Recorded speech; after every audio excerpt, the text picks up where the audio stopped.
dalam rangka penentuan awal Ramadan 1443 Hijriah, tim Ru'yatul Hilal, pengurus besar Nahdlatul Ulama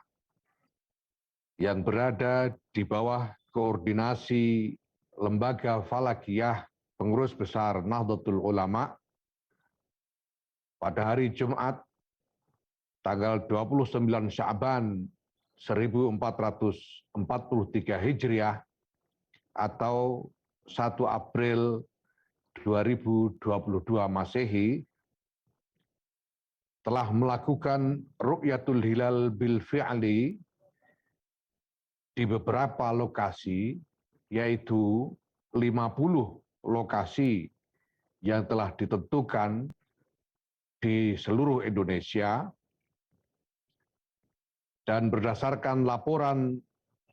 Lembaga Falakiyah Pengurus Besar Nahdlatul Ulama, di seluruh lokasi tempat dilakukannya Ru'yatul Hilal bil fi'li itu tidak berhasil terlihat hilal. Dengan demikian, umur bulan Sya'ban 1443 Hijriah adalah 30 hari, atau dengan kata lain, istiqmal. Atas dasar istiqmal tersebut, dan sesuai dengan pendapat Al-Madzahib Al-Arba'ah,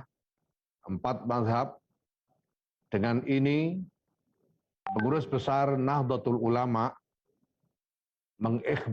mengikhbarkan atau memberitahukan bahwa awal bulan Ramadan 1443 Hijriah jatuh pada hari Ahad Wage tanggal 3 April 2022 Masehi. Demikian ikhbar pemberitahuan ini kami sampaikan atas. Ya, itu dia tadi pernyataan dari Ketua Umum PBNU Kiai Haji Yahya Khalil Stakuf yang memutuskan